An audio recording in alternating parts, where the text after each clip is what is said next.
ದೇಶದ ಶಿಕ್ಷಣ ವ್ಯವಸ್ಥೆಯಲ್ಲಿ ಹೆಚ್ಚಾಗುತ್ತಿರುವ ಪರೀಕ್ಷಾ ಅಕ್ರಮಗಳು, ಪ್ರಶ್ನೆ ಪತ್ರಿಕೆ ಸೋರಿಕೆಗಳು ಮತ್ತು ಪರೀಕ್ಷಾ ನಿರ್ವಹಣೆಯ ವೈಫಲ್ಯಗಳ ವಿರುದ್ಧ ಭಾರತ ವಿದ್ಯಾರ್ಥಿ ಫೆಡರೇಷನ್ ಅಂದರೆ ಎಸ್ಎಫ್ಐ ಎನಫ್ ಈಸ್ ಎನಫ್ ಎಂಬ ರಾಷ್ಟ್ರವ್ಯಾಪಿ ಅಭಿಯಾನ ಆರಂಭಿಸಿದೆ. ಶಿಕ್ಷಣ ಕ್ಷೇತ್ರದಲ್ಲಿ ಹೊಣೆಗಾರಿಕೆ, ಪಾರದರ್ಶಕತೆ ಮತ್ತು ನ್ಯಾಯಯುತ ಪರೀಕ್ಷಾ ವ್ಯವಸ್ಥೆಯನ್ನ ಖಚಿತಪಡಿಸಬೇಕು ಎಂದು ಆಗ್ರಹಿಸಿ ಈ ಆನ್ಲೈನ್ ಸಹಿ ಸಂಗ್ರಹ ಅಭಿಯಾನ ನಡೆಸಲಾಗುತ್ತಿದೆ. ಕೇಂದ್ರ ಶಿಕ್ಷಣ ಸಚಿವ ಧರ್ಮೇಂದ್ರ ಪ್ರಧಾನ್ ಅವರು ನೈತಿಕ ಹೊಣೆ ಹೊತ್ತು ರಾಜೀನಾಮೆ ನೀಡಬೇಕು ಎಂಬ ಬೇಡಿಕೆಯನ್ನ ಎಸ್ಎಫ್ಐ ಮುಂದಿಟ್ಟಿದೆ.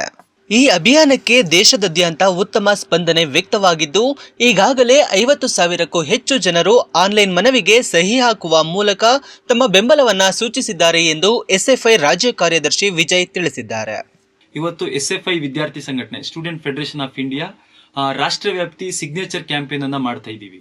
ಕಾರಣ ಇಷ್ಟೇ, ಇವತ್ತು ಶಿಕ್ಷಣ ಕ್ಷೇತ್ರದಲ್ಲಿ, ಉನ್ನತ ಶಿಕ್ಷಣ ಕ್ಷೇತ್ರದಲ್ಲಿ ಇವತ್ತು ವಿದ್ಯಾರ್ಥಿಗಳಿಗಾಗ್ತಾ ಇರುವಂತಹ ಅನ್ಯಾಯವನ್ನ ಖಂಡಿಸಿ ಹಾಗೂ ರಾಷ್ಟ್ರದ ಶಿಕ್ಷಣ ಸಚಿವ ಧರ್ಮೇಂದ್ರ ಪ್ರಧಾನ್ ಅವರು ರಾಜೀನಾಮೆಯನ್ನ ನೀಡಬೇಕು ಅನ್ನುವಂತ ಹಲವಾರು ಡಿಮ್ಯಾಂಡ್ ಅನ್ನ ಇಟ್ಟು ಇವತ್ತು ಎಸ್ಎಫ್ಐ ಸಿಗ್ನೇಚರ್ ಕ್ಯಾಂಪೇನ್ ಅನ್ನ ಮಾಡ್ತಾ ಇದೆ. ಯಾಕೆ ಇವತ್ತು ಧರ್ಮೇಂದ್ರ ಪ್ರಧಾನ್ ಅವರು ರಾಜೀನಾಮೆಯನ್ನ ಕೊಡಬೇಕು ಅನ್ನುವಂಥದ್ದನ್ನು ಕೂಡ ನಾವು ಇವತ್ತು ತಿಳಿಸ್ತಾ ಇದ್ದೀವಿ. ಇವತ್ತು NTA ಸಂಸ್ಥೆ ಅನ್ನುವಂಥದ್ದು 2017ರಲ್ಲಿ ಸ್ಥಾಪನೆ ಆಗತ್ತೆ. ಈ ಒಂದು NTA ಸಂಸ್ಥೆ JEE ನೀಟ್ ಪರೀಕ್ಷೆಗಳು, UGC ನೆಟ್ ಹಾಗೂ CUET ಅರ್ಹತಾ ಪರೀಕ್ಷೆಗಳನ್ನ ನಡೆಸೋದಿಕ್ಕೆ ಈ ಒಂದು ಸಂಸ್ಥೆಯನ್ನ ಪ್ರಾರಂಭವನ್ನ ಮಾಡ್ತಾರೆ.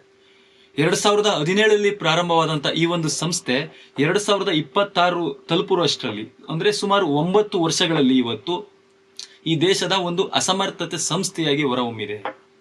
ಹಲವಾರು ಬಾರಿ ಈ ಹಿಂದೆಯೂ ಕೂಡ NTA ಸಂಸ್ಥೆಯ ಕಾರ್ಯವೈಖರಿ ಬಗ್ಗೆ ಹಲವಾರು ಆರೋಪಗಳು ಬಂದರೂ ಕೂಡ ಇವತ್ತು ಕೇಂದ್ರ ಸರ್ಕಾರ, ಇವತ್ತು ಬಿಜೆಪಿ ಸರ್ಕಾರ ಇವತ್ತು ಆ ದೋಷಗಳನ್ನ ಇವತ್ತು ಸರಿಪಡಿಸೋದ್ರಲ್ಲಿ ಇವತ್ತು ವಿಫಲವಾಗಿದ್ದಾವೆ. ಅದೇ ರೀತಿ ಇವತ್ತು ಉನ್ನತ ಶಿಕ್ಷಣ ಕ್ಷೇತ್ರದಲ್ಲಿ ಇವತ್ತು ವಿದ್ಯಾರ್ಥಿಗಳಿಗಾಗ್ತಾ ಇರುವಂತಹ ಅನ್ಯಾಯವನ್ನ ಸರಿಪಡಿಸೋದಿಕ್ಕೆ, ನ್ಯಾಯವನ್ನ ಒದಗಿಸೋದಿಕ್ಕೆ ಇವತ್ತು ಕೇಂದ್ರ ಸಚಿವರಾದಂತಹ, ಶಿಕ್ಷಣ ಸಚಿವರಾದಂತಹ ಧರ್ಮೇಂದ್ರ ಪ್ರಧಾನ್ ಅವರು ಕೂಡ ಇವತ್ತು ವಿಫಲ ಆಗಿದ್ದಾರೆ. ಅದಕ್ಕೋಸ್ಕರ ಇವತ್ತು ರಾಜೀನಾಮೆಯನ್ನ ಕೊಡಬೇಕು ಅನ್ನುವಂತ ಕಾರಣಕ್ಕೋಸ್ಕರ ಇವತ್ತು ಹಾಗೂ NTA ರದ್ದು ಮಾಡಬೇಕು ಅಂತಂದ್ಬಿಟ್ಟು ದೇಶವ್ಯಾಪ್ತಿ ಸಿಗ್ನೇಚರ್ ಕ್ಯಾಂಪೇನ್ ಅನ್ನ ಇವತ್ತು ಮಾಡ್ತಾ ಇದ್ದೀವಿ. ಇವತ್ತು NTA ಸಂಸ್ಥೆ ಪ್ರಾರಂಭವಾದ ನಂತರ ಸುಮಾರು 89 ಪರೀಕ್ಷೆಗಳು ಇವತ್ತು ಪೇಪರ್ ಲೀಕ್ ಆಗಿದೆ, 89 ಪ್ರಶ್ನೆ ಪತ್ರಿಕೆಗಳು. ಅದೇ ರೀತಿ 48 ಪರೀಕ್ಷೆಗಳನ್ನ ರದ್ದು ಮಾಡಿ ಮರುಪರೀಕ್ಷೆಯನ್ನ ಇವತ್ತು ಕಳೆದ 9 ವರ್ಷಗಳಲ್ಲಿ ಇವತ್ತು NTA ಸಂಸ್ಥೆ ಮಾಡಿದೆ. ಅದೇ ರೀತಿ ಹಲವಾರು ಒಂದಷ್ಟು ಉದಾಹರಣೆ ಕೊಡಬೇಕು ಅಂತಂದ್ರೆ 2021ರಲ್ಲಿ ನೀಟ್ ಪರೀಕ್ಷೆ ಪ್ರಶ್ನೆ ಪತ್ರಿಕೆ ಲೀಕ್ ಆಗಿತ್ತು. ಅದೇ ರೀತಿ ಜೂನ್ 2024ರಲ್ಲಿ UGC ನೆಟ್ ಪರೀಕ್ಷೆಯನ್ನ ರದ್ದು ಮಾಡಿ ಮರುಪರೀಕ್ಷೆಯನ್ನು ಕೂಡ ಆ ಸಂದರ್ಭದಲ್ಲಿ ಮಾಡಿರ್ತಾರೆ. ಅದೇ ರೀತಿ CSIR UGC ನೆಟ್ ಜೂನ್ 2024ರಲ್ಲೂ ಕೂಡ ಪರೀಕ್ಷೆಯನ್ನ ರದ್ದು ಮಾಡಿ ಮರುಪರೀಕ್ಷೆಯನ್ನ ಮಾಡ್ತಾರೆ. ಅದೇ ರೀತಿ ನೀಟ್ UG 2024 ಇದು ದೊಡ್ಡ ಒಂದು ಹಗರಣವೇ ಇವತ್ತು ಹೊರಗಡೆ ಬಂದಿರುವಂತದ್ದು ನಾವು ಗಮನಿಸಬಹುದು. ಈ ಒಂದು ಪ್ರಕರಣ ಸುಪ್ರೀಂ ಕೋರ್ಟ್ಗೂ ಕೂಡ ಹೋಗಿ ಸುಪ್ರೀಂ ಕೋರ್ಟ್ ಅಲ್ಲೂ ಕೂಡ ತನಿಖೆಯನ್ನ ನಡೆಸಿ ಅವತ್ತು ಸುಪ್ರೀಂ ಕೋರ್ಟ್ ಕೆಲವು ವಿದ್ಯಾರ್ಥಿಗಳಷ್ಟೇ ಮರುಪರೀಕ್ಷೆಯನ್ನ ಮಾಡಬೇಕು ಅನ್ನುವಂತ ತೀರ್ಮಾನಕ್ಕೆ ಇವತ್ತು ಸುಪ್ರೀಂ ಕೋರ್ಟ್ ತೀರ್ಮಾನವನ್ನ ಕೊಟ್ಟಿರುತ್ತೆ. ಇದ್ರ ಹಿಂದೆ ಆ 2024 ಆದಂತ ತಪ್ಪುಗಳನ್ನ ಇವತ್ತು ಕೇಂದ್ರ ಸರ್ಕಾರ ಆಗಿರ್ಬೋದು, NTA ಆಗಿರ್ಬೋದು ಸರಿಪಡಿಸಿಕೊಂಡು ವಿದ್ಯಾರ್ಥಿಗಳಿಗೆ ನ್ಯಾಯವನ್ನು ಒದಗಿಸೋದಿಕ್ಕೆ ಮತ್ತೊಮ್ಮೆ ಇವಾಗ ವಿಫಲ ಆಗಿದೆ ಅನ್ನುವಂಥದ್ದನ್ನು ಕೂಡ ಈ ಒಂದು ಸಂದರ್ಭದಲ್ಲಿ ನಾವು ಹೇಳ್ತಾ ಇದೀವಿ. ಅದೇ ರೀತಿ CUET UG ಪರೀಕ್ಷೆ 2024ರಲ್ಲೂ ಕೂಡ ತಾಂತ್ರಿಕ ಮತ್ತು ಆಡಳಿತಾತ್ಮಕ ತಾಂತ್ರಿಕ ಸಮಸ್ಯೆಗಳಿಂದ ಅವಾಗ್ಲೂ ಕೂಡ ಮರುಪರೀಕ್ಷೆಯನ್ನು ಕೂಡ ವಿದ್ಯಾರ್ಥಿಗಳಿಗೆ ನಡೆಸಲಾಗಿತ್ತು. ಈ ರೀತಿ ಈ ಎಲ್ಲಾ ಒಂದಷ್ಟು ಆರೋಪಗಳು ಮತ್ತೆ ಒಂದಷ್ಟು ಪ್ರಶ್ನೆ ಪತ್ರಿಕೆ ಲೀಕ್ ಆದ್ರೂ ಕೂಡ 2026ರಲ್ಲಿ ನಡೆದಂತ ನೀಟ್ ಪರೀಕ್ಷೆ ಪ್ರಶ್ನೆ ಪತ್ರಿಕೆ ಸೋರಿಕೆಯಾಗಿ ಇವತ್ತು ರಾಷ್ಟ್ರವ್ಯಾಪ್ತಿ ಎಲ್ಲ ಬರೆದಿದಂತ ವಿದ್ಯಾರ್ಥಿಗಳ ಪರೀಕ್ಷೆಯನ್ನ ರದ್ದು ಮಾಡಿ ಮರುಪರೀಕ್ಷೆಯನ್ನು ಕೂಡ ಇವತ್ತು NTA ಸಂಸ್ಥೆ ಘೋಷಣೆಯನ್ನ ಮಾಡಿದೆ. ಇವತ್ತು ಈ NTA ಸಂಸ್ಥೆ ಹಲವಾರು ವರ್ಷಗಳಿಂದಲೂ ಕೂಡ ಅಸಮರ್ಥತೆಯಿಂದ ಕೆಲಸ ಮಾಡ್ತಾ ಇದ್ರೂ ಕೂಡ ಇವತ್ತು ಕೇಂದ್ರ ಸರ್ಕಾರ ಅದನ್ನ ಸುಧಾರಣೆ ಮಾಡೋದ್ರಲ್ಲಿ ವಿಫಲ ಆಗಿದೆ. ಆದ್ರಿಂದ ವಿದ್ಯಾರ್ಥಿಗಳಿಗೆ ಇವತ್ತು ಅನ್ಯಾಯವಾಗ್ತಿದೆ ಎನ್ನುವಂಥದ್ದನ್ನು ಕೂಡ ಭಾರತ ವಿದ್ಯಾರ್ಥಿ ಫೆಡರೇಷನ್ ಇವತ್ತು ತಿಳಿಸ್ತಾ ಇದೆ. ಅದೇ ರೀತಿ ಮೊನ್ನೆನೂ ಕೂಡ CBSE ರಿಸಲ್ಟ್ ಬಂತು, ಅದರಲ್ಲೂ ಕೂಡ ಹಲವಾರು ದೋಷಗಳಿದಾವೆ. ಇವತ್ತು JEE ಮೇನ್ಸ್ ಅಲ್ಲಿ ಟಾಪರ್ಸ್ ಆಗಿ ಬಂದಂತ ವಿದ್ಯಾರ್ಥಿಗಳು ಇವತ್ತು CBSE ಪರೀಕ್ಷೆಯಲ್ಲಿ ಫೇಲ್ ಆಗಿದ್ದಾರೆ.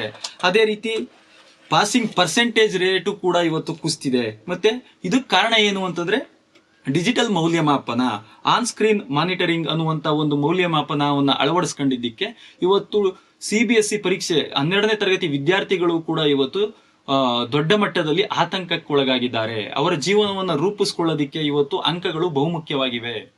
ಗ್ರಾಮೀಣ ಪ್ರದೇಶದ ವಿದ್ಯಾರ್ಥಿಗಳು, ಅದೇ ರೀತಿ ಕನ್ನಡ ಮೀಡಿಯಂ, ಈ ರೀತಿ ರೂರಲ್ ಬ್ಯಾಕ್ ಗ್ರೌಂಡ್ ಇರುವಂತವರಾಗಿರ್ಬೋದು, ಕಾರ್ಮಿಕರ ಮಕ್ಕಳಾಗಿರ್ಬೋದು, ಬಡವರ ಮಕ್ಕಳುಗಳು, ಅವರಿಗೆ ಒಂದೊಂದು ಅಂಕವೂ ಕೂಡ ಪ್ರಮುಖವಾಗಿರುವಂತಹ ಸಂದರ್ಭದಲ್ಲಿ ಇವತ್ತು CBSE ಈ ರೀತಿ ಸರಿಯಾದ ರೀತಿಯಲ್ಲಿ ಮೌಲ್ಯಮಾಪನ ಮಾಡದೇ ಇರುವಂತಹ ಸ್ಥಿತಿಗೆ ಇವತ್ತು ಶಿಕ್ಷಣ ವ್ಯವಸ್ಥೆ ತಲುಪಿದೆ.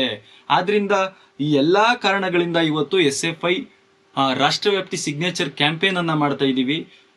SFI ಡಿಮ್ಯಾಂಡ್ ಏನು ಅಂತಂದ್ರೆ, ಧರ್ಮೇಂದ್ರ ಪ್ರಧಾನ್ ಅವರು ಇವತ್ತು ಶಿಕ್ಷಣ ವ್ಯವಸ್ಥೆಯನ್ನ ಇವತ್ತು ಕಂಪ್ಲೀಟ್ ಆಗಿ ಕೊಲಾಪ್ಸ್ ಮಾಡಿರೋ ಕಾರಣಕ್ಕಾಗಿ ಇವತ್ತು ಶಿಕ್ಷಣ ವ್ಯವಸ್ಥೆ ದೇಶದಲ್ಲಿ ಕುಗ್ಗಿರುವಂತ ಸಂದರ್ಭದಲ್ಲಿ ಇದನ್ನು ಅವರೇ ವೈಯಕ್ತಿಕವಾಗಿ ನೈತಿಕ ಜವಾಬ್ದಾರಿಯನ್ನ ಹೊತ್ಕೊಂಡು ಇವತ್ತು ರಾಜೀನಾಮೆಯನ್ನ ಕೊಡಬೇಕು ಅನ್ನುವಂಥದ್ದನ್ನು ಕೂಡ ಭಾರತ ವಿದ್ಯಾರ್ಥಿ ಫೆಡರೇಷನ್ ಡಿಮ್ಯಾಂಡ್ ಅನ್ನ ಮಾಡ್ತಾ ಇದೆ.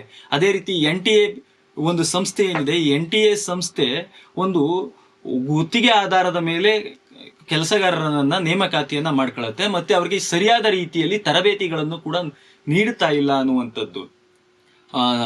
ಆ ರೀತಿ ಸರಿಯಾದ ರೀತಿ ತರಬೇತಿ ಇಲ್ಲದೆ ಇವತ್ತು ಅವರು ಪರೀಕ್ಷೆಗಳನ್ನ ಹೇಗೆ ನಡೆಸ್ತಾರೆ?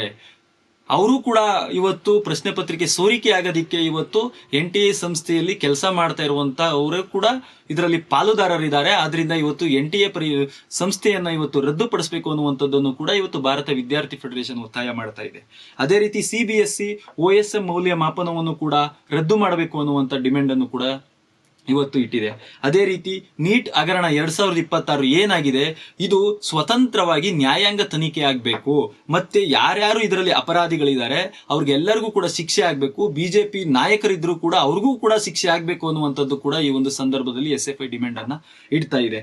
ಅದೇ ರೀತಿ ಏನು ವಿದ್ಯಾರ್ಥಿಗಳ ಅನ್ಯಾಯ ಆಗಿದೆ, ಎಲ್ಲಾ ವಿದ್ಯಾರ್ಥಿಗಳಿಗೂ ಕೂಡ ನ್ಯಾಯಯುತವಾಗಿ ಪರಿಹಾರವನ್ನ ಘೋಷಣೆ ಮಾಡಬೇಕು ಅನ್ನುವಂಥದ್ದನ್ನು ಕೂಡ SFI ಇವತ್ತು ಡಿಮ್ಯಾಂಡ್ ಅನ್ನ ಇಟ್ಟಿದೆ. ಆದ್ರಿಂದ ಈ ಎಲ್ಲಾ ಪರೀಕ್ಷೆಗಳನ್ನು ಕೂಡ ಇವತ್ತು ಏನ್ NTA ಸಂಸ್ಥೆ ನೀಟ್ ಆಗಿರ್ಬೋದು, CUET ಆಗಿರ್ಬೋದು, UGC ನೆಟ್ ಆಗಿರ್ಬೋದು, CBSE ಈ ರೀತಿ ಎಲ್ಲಾ ಪರೀಕ್ಷೆಗಳಲ್ಲೂ ಕೂಡ ವಿಫಲ ಆಗ್ತಾ ಇರೋ ಕಾರಣದಿಂದ ಇವತ್ತು ದೇಶದ ಶಿಕ್ಷಣ ವ್ಯವಸ್ಥೆಯನ್ನ ಬಲಪಡಿಸಬೇಕಾಗಿದೆ. ಈ ಎಲ್ಲಾ ಕಾರಣಕ್ಕೆ ಇವತ್ತು BJP ಕೇಂದ್ರ ಸರ್ಕಾರದಲ್ಲಿ ಏನಿದೆ, ಇವತ್ತು ಧರ್ಮೇಂದ್ರ ಶಿಕ್ಷಣ ಸಚಿವರಾಗಿ ನೈತಿಕ ಜವಾಬ್ದಾರಿಯನ್ನ ಹೊತ್ತು ರಾಜೀನಾಮೆಯನ್ನ ಕೊಡಬೇಕು. ಮತ್ತೆ ಶಿಕ್ಷಣ ವ್ಯವಸ್ಥೆಯನ್ನ ಉಳಿಸೋದಿಕ್ಕೆ ಇವತ್ತು ದೇಶದ ಎಲ್ಲ ನಾಗರಿಕರು, ಪ್ರಗತಿಪರರು, ಚಿಂತಕರು, ವಿದ್ಯಾರ್ಥಿಗಳು, ಯುವಜನರು, ರೈತರು, ಕಾರ್ಮಿಕರು ಎಲ್ಲರೂ ಕೂಡ ಇವತ್ತು ನಮ್ಮ ಶಿಕ್ಷಣವನ್ನ ಉಳಿಸೋದಿಕ್ಕೆ ಭಾರತ ವಿದ್ಯಾರ್ಥಿ ಫೆಡರೇಷನ್ ಏನು ಸಿಗ್ನೇಚರ್ ಕ್ಯಾಂಪೇನ್ ಮಾಡ್ತಾ ಇದೆ, ಈ ಒಂದು ಕ್ಯಾಂಪೇನಿಗೆ ಎಲ್ಲರೂ ಕೂಡ ಸಹಕಾರವನ್ನ ನೀಡಬೇಕು.